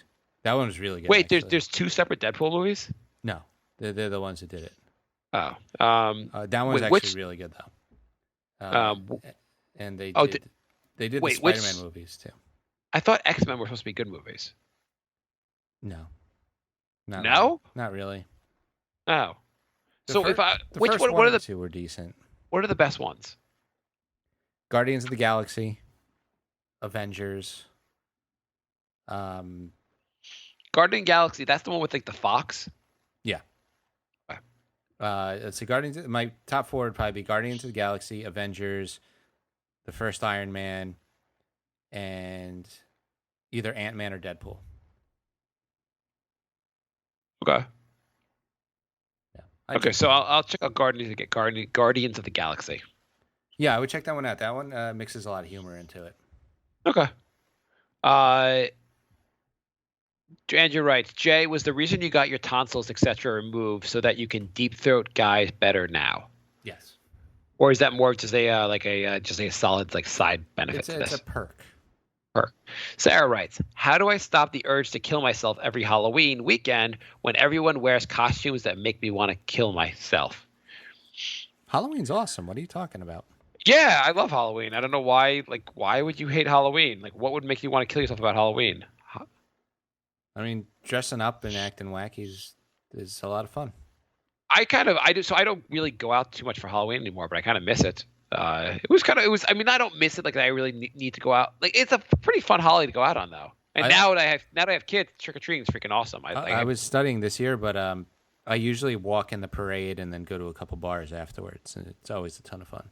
Yeah, If you've never walked in the parade, I highly recommend it. It's a lot of fun. My kids dressed up for Halloween, and we went out trick or treating. I had a great time at Halloween. We not this past weekend, but the weekend before, my wife and I went to a haunted house actually for Halloween. That was pretty cool, actually. Nice. And she actually got a little scared. Like there's some like place around here. They had like a big mansion where like they did a pretty elaborate job, and like you're downstairs in like the in the basement, and there was like one room that was pitch black, and like she refused to go in the room with me. I'm like, let's just go in there, and she's like holding on to me. She's like, no, I'm not going in there. I'm like, come on, it'll be fun. She's like, no, fine. And they had like characters like would sneak up on you and like not scream, but kind of like walk by you or like just kind of freak you out. It was pretty cool. I think Halloween's a pretty good costume. I would say Halloween's like one of my favorite holidays. Yeah, me too. So Sarah, you better explain yourself. Does she not like how it becomes Horrorween? Because that's also one of the best parts of Halloween. How it becomes what? Horrorween. Oh yeah. I do always love the slutty whatever costume, like slutty nurse or whatever. Yeah. Did you go out at all for Halloween? Did you go to the? No, I was studying. I didn't do anything. Yeah. Steven writes, stream the election, call it politics episode. We all know Brink is liberal as fuck. No point hiding it. I'm going to say we're pretty liberal as fuck, though one of us is a conspiracy nut. Might as well triple book myself. Oh, no, I can't go to the basketball game. I have to do my live podcast. My buddy would love that. Yeah. Jay, are you excited for Hillary to be our president or Donald Trump? You have to vote for one of them. Who are you going to vote for?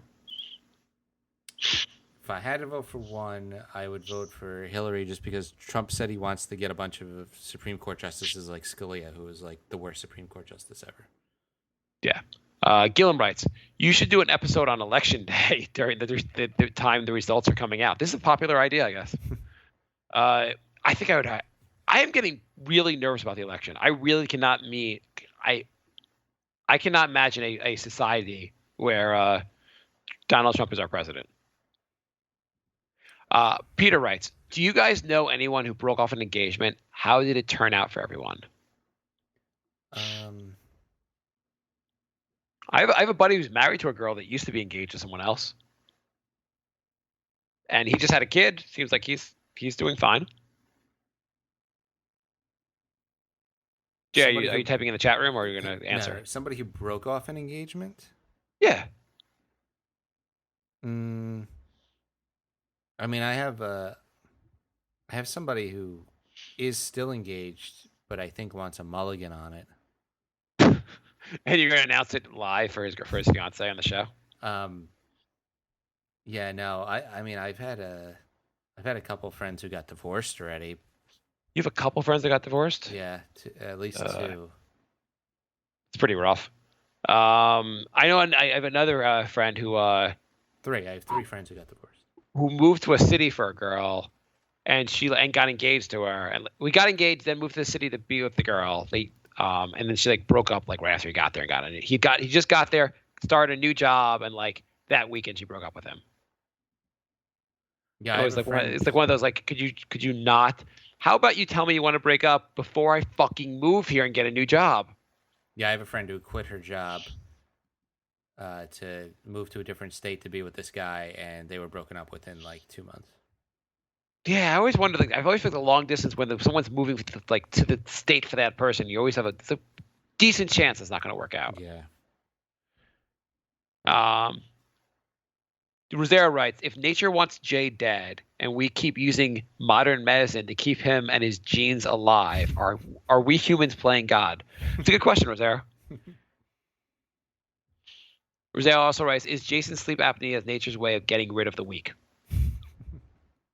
Rosero stepping up with the questions this week. Yeah. Rosero writes, guys, November elections around the corner. Who is voting for Trump? Is Rosero really voting for Trump? I don't know. I don't understand this whole let's shake things up. You don't know what Trump's going to do. So it's a good idea because the country is something that you really should just have no idea what the person's going to do. Yeah, what's the worst that can happen? Yeah. the guy who's a giant embarrassment to our nation. Let's elect him because, like, why the fuck not? There's no other job you would say, like, I want to go with, like, the least qualified guy who curses a lot, or, like, who's, like, did you see the thing that Melania Trump gave a speech today about anti-bullying speech? No, I didn't see that. She gave a speech about how there's too much bullying on the internet and people need to stop bullying each other. And people were like, hey, have you met your husband? Yeah. Rosero writes, what does Mark do to spice up his marriage? I mean, the same woman for the last 10 years. Can Mark now be a... Is this going to be like an every single episode question? I don't know. Hypocrite? What is a hypocrite? And tell us what his secret to having the same woman for too long. Even one watching porn cannot stand the same category for that long. It's not in our human DNA. I don't know, Rosario. I'm making it work, okay? I think most of the time we and Stephen writes, this one's going to be fun, as if I'm going to be like, well, you know, Rosario, most of the time we read your questions and it kind of gets us off. Andrew writes, have you started the GoFundMe page for the Sydney 300? Soon. Yeah, that's when we should start doing that. How much did we say we need? $9,000? Yeah. So we have $41,000 left over for our investments. Maybe we can go over to Sydney and like do an investments there. Maybe. And then we'd be like, honey, I've got to go to Australia to check on my investments. Steven writes, answer all my questions from the other thread. Andrew writes, how did Jay catch the yellow fever? I had a job where like 90% of the girls were Asian. And being in that atmosphere every day for like a couple of years kind of grew on me.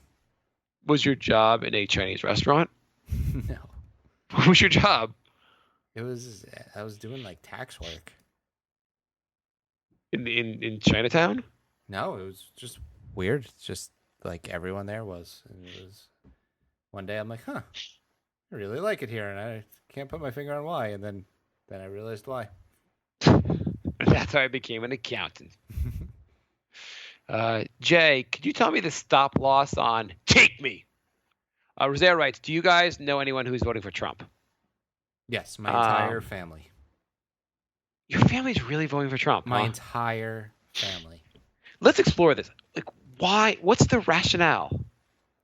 Because my entire family, I posted this on Facebook. My entire family would vote for a literal piece of shit if it ran under the Republican platform. That's really it. They will just vote Republican no matter who goes up there. They don't give a shit like that. They Like do, everything about Trump. They don't. They're voting Trump. They don't give a shit as long as it's Republican. What about this Republican platform are they so in favor of? What feature?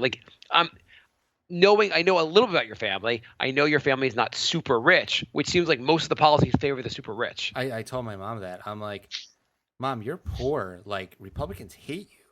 Like, they hate your guts. Like, I don't get why you're voting for them. They don't like you at all. They don't make any laws that benefit you.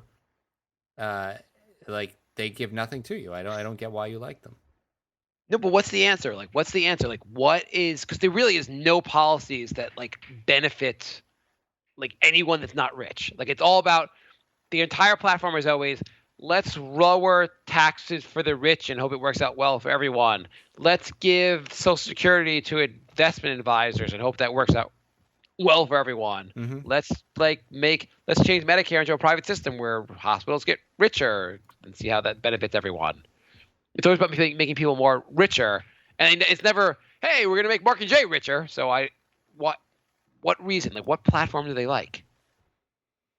Your family's like, I hate Mexicans too. Where can I find a party that likes the? Yeah, maybe racism's a big part of it. I don't know. Does your family did you grow up with your family like hate like is there racism in your family? Like, you know your parents well. Like, what's the deal? There's some racism in the family, but it can't just be that. I don't know. I really don't know. You've talked to them about what issues what about the Democratic Party is so they just disdain for? Giving benefits to people who don't deserve it. How do they find who don't deserve it? Like when they hear about like one person on welfare that shouldn't be on welfare, and they're like, "God damn it!" Well, I mean, I'm going for the. they do go overboard. I mean, like they have that rule where if you have a baby in the United States, like the whole family is like now a citizen, and then that results in people coming over like 8.5 months pregnant, having a baby, and then everyone gets benefits, like shit. So like you don't. that. I mean, that probably happens a lot. There's a lot of people that come over 8 months and they have a baby right here. That example, I'm sure, happens all the time. I don't know. Um, I didn't do my research on how often that happens. okay. I mean, that also like it wasn't like the Democratic Party started that policy of making people citizens was in the founding documents. I have no idea if it really is there or not. I'm just guessing. Yeah, founding doc. Yeah, I don't want to get into this. I'm not really going to get into argue with them. I just don't like this whole thing about all the examples come, these scandals come out about Trump, and I just don't understand what resonates with people or what gets them to like go, hey, I'm not going to vote for this asshole. I get why people are like they have a dislike for Hillary, but it's those Hillary's not really like she's an experienced politician. There's things to dislike about her, but generally I generally think she would be a fine president. If the Republicans were running like Mitt Romney, I'd be like, okay, I could see that. Yeah, I don't know. I really don't get it. I think Americans are, in general, boorish and stupid, and he speaks in like grand, stupid terms, and like, you know, I like a big reason Little Bush won is because people were like, yeah, he seems like a guy I'd like to have a beer with, and it's like that's good enough to vote for president because you'd like to have a beer with him. I think that's really the mentality of a lot of this country. Yeah, you're like, this is a pretty complex system of 300 million people dealing with 6 billion people on Earth, and you want a guy who you can have a beer with because that has anything to do with being president. Mm-hmm. It's almost like people thought it's like one half of the one half of the country saw the movie Idiocracy and was like, that's really funny, and the other half of the country saw the movie Idiocracy and thought it was a documentary on what should happen. Well, that's why All in the Family was so popular. The left like saw the satirical nature of it and thought it was really funny, and the right said, I love Archie Bunker, he's like my hero. I mean, that's really like I was listening to this program about satire, and they were saying what was really interesting about the Colbert Report was that the left thought he was making fun of the right, and the right would watch that and think they were making fun of the left. Like legitimately, people who would not understand where the humor is. Right. And I'm pretty sure he was making fun of the right, but no, maybe I'm wrong. It's obviously what he was doing. But like in the same right, they'd interview people who were on the right, and like they would just think he's ripping on the left. Crazy. Anyway, Steven writes, when's the new episode? Video games, play date with an amputee, and that's all Steven's questions. Steven, if you want your questions addressed, you should write them in the right forum. He's also has 300 questions. You should also not spam my messenger and the chat room and then leave right before we get to your questions. It's like, hey, here's got Steven, is Jay going to die of sleep apnea? Would you rather go to heaven or hell? Would Jay delete all Star Wars movies from existence if he could? Is Rosera a tranny or is he only We could pretending? do all these real quick. I would rather go to hell. I would not delete the Star Wars movies. Why would I do that? Is Rosera a tranny or is he pretending? Is Jay, you have to answer him as I'm talking. Is Jay obsessed with the male body? Should I send him a picture of my dick? Definitely don't do that. How triggered does Jay get when he gets changed in the locker room? I don't get changed in any locker rooms. I will go home. I will take a 45-minute commute sweaty and change at home. Don't do gym lockers. Well, now we have a whole other hour of the show. What the fuck's wrong with you? Really? Yes. Is this where you get afraid? What do you think's going to happen if you change the locker room? I'm not comfortable doing that. Why not? One penis per room rule. What's going to happen? You're in a locker. You just go to the gym. You work out. Nope. You could take a shower there or commute 45 minutes sweaty. Why? No shower. Nope. I will tomorrow morning go to the gym and take a shower there before work. You're sick. Why the fuck? Why wouldn't you take a shower there? Nope. Do you think the room is off the hill with gay men who will immediately rape you? Nope. Just don't need. People will be like, "My God, you have a penis like every other man!" Ha ha ha! We're telling the world. Don't need multiple dicks in the room.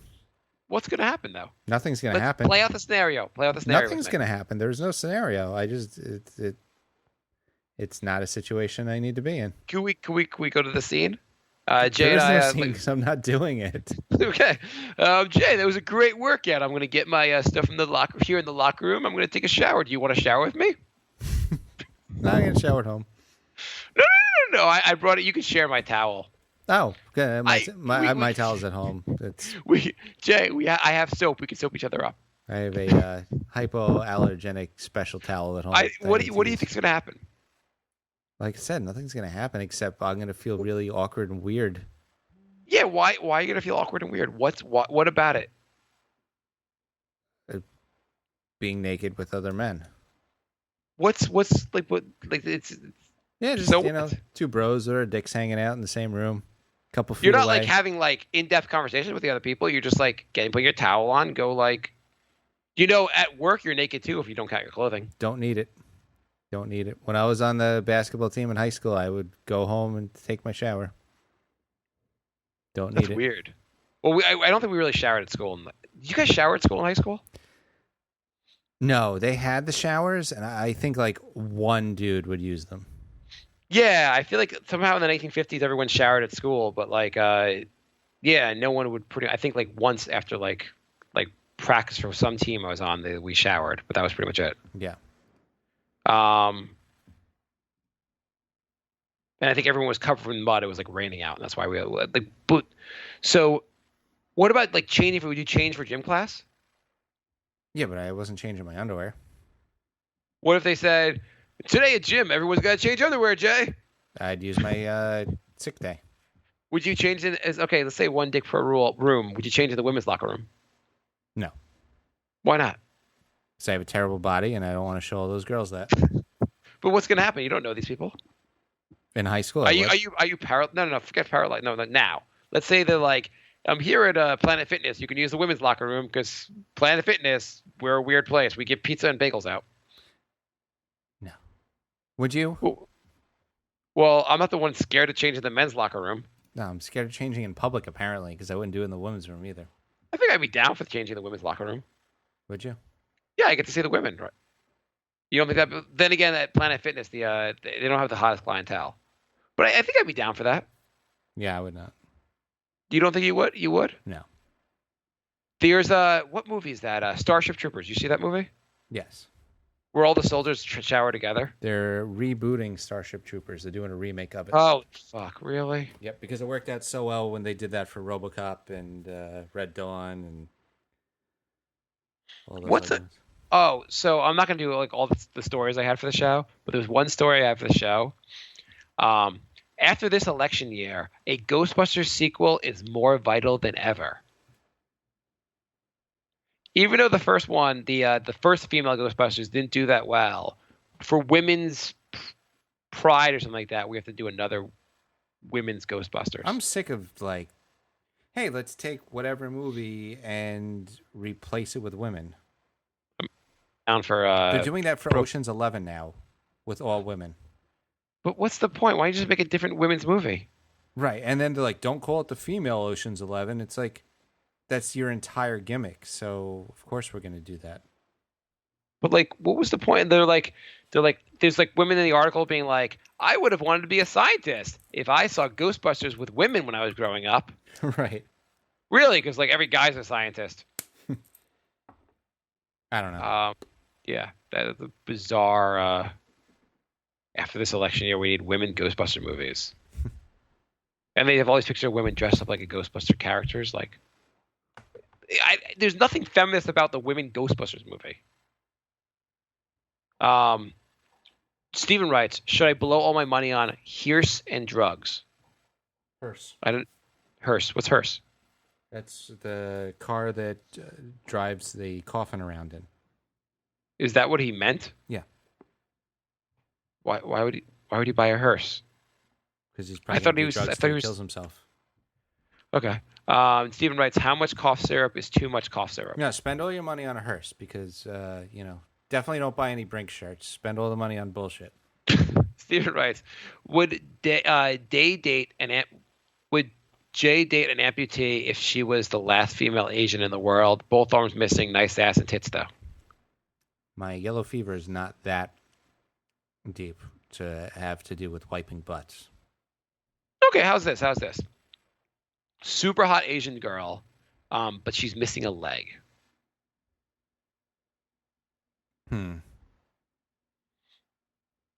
Sure.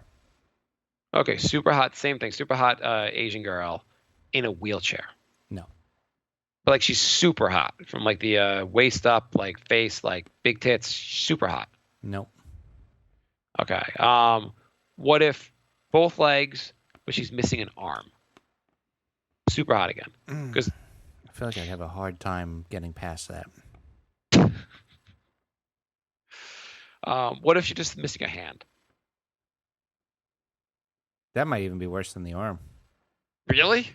I don't know. It's that would be weird. I would think the more of the body part you have, the better. Yeah. Yeah.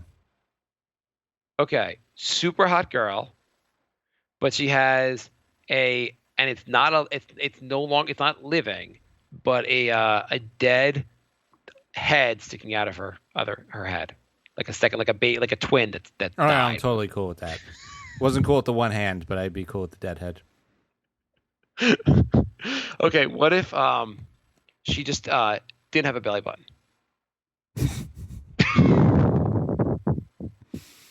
She's super hot though. Super hot. When she takes off her clothes, you think she might be an alien. But she's super hot, like super hot. Everything else normal, just missing a belly button. I could probably deal with that. What about no nipples and no belly button? No, I wouldn't be cool. Like with her that. boobs look like she's permanently wearing like pasties. So she's like I'm dating a Barbie doll. Yeah. Okay. What if super hot Asian girl, but she has Tourette's?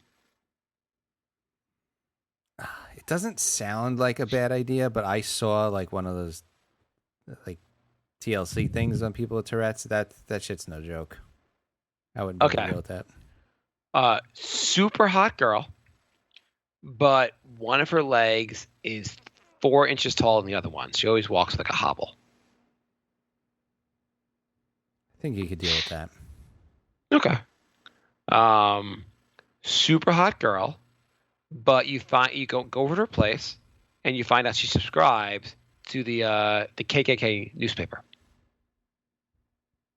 They have a newspaper, and they've endorsed Donald Trump, by the way. Well, we're not getting married, right? No, but you're hanging out with her, and she's like, listen, I read the KKK magazine for its articles. They have some excellent writing. I'm not into their things, but like they have some wonderful, like there's a whole article about like if you're visiting South Africa, how to avoid the blacks. Well, I mean, we could have some rumpy pumpy going on and then end it. Okay, super hot girl. Prior to dating you, she was in prison for having dated one of her students because she was a teacher. I mean, you're talking like elementary school or high school? Nursery school. No, like she dated her 16-year-old student, and she went to jail for 2 years. Was she in her 20s?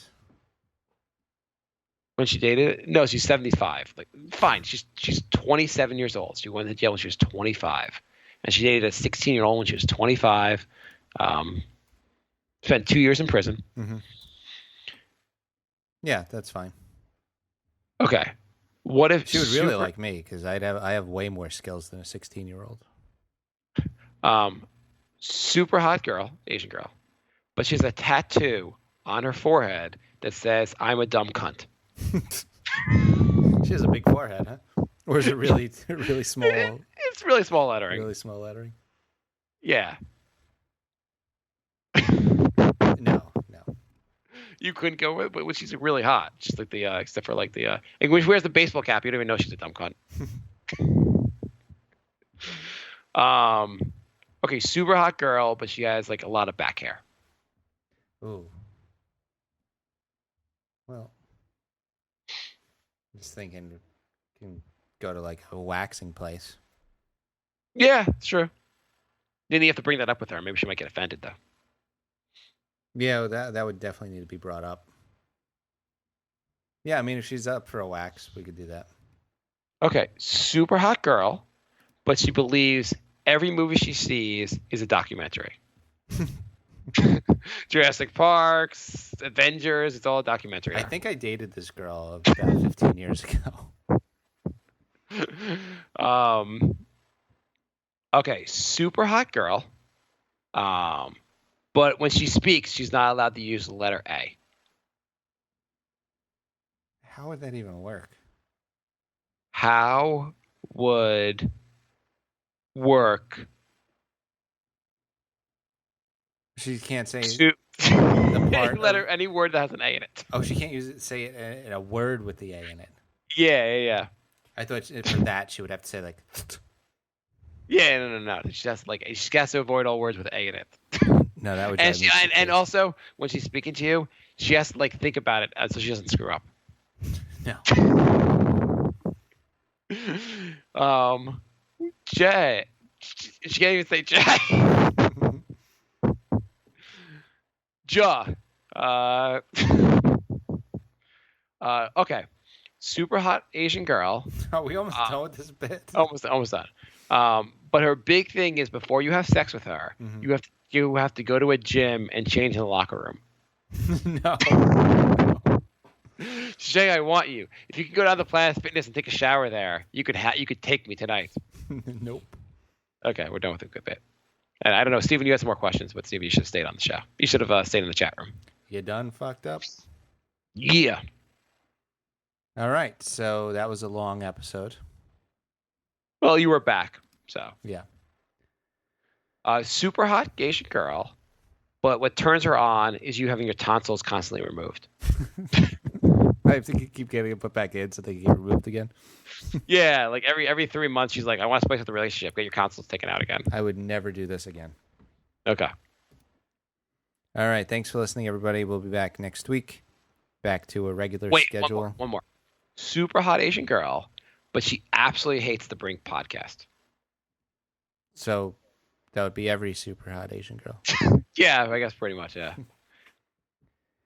We are Brink of Sanity 3 on Twitter, thebrinkofsanity@gmail.com. Leave us an iTunes review. Website's still down, so we'll take care of that this weekend. I thought the website was done. I transferred it to the hosting that the Knicks podcast has, but I need to call IT to make stuff work again. Anyway, yeah, so we'll be back. We'll try and do weekly shows again. And thanks for listening, and we'll be back soon. And there's the goodbye song. Goodbye. Bye,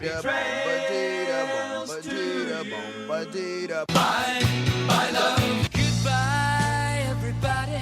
Goodbye. It's all over. Goodbye. It's time to go. This is the end. Say goodbye.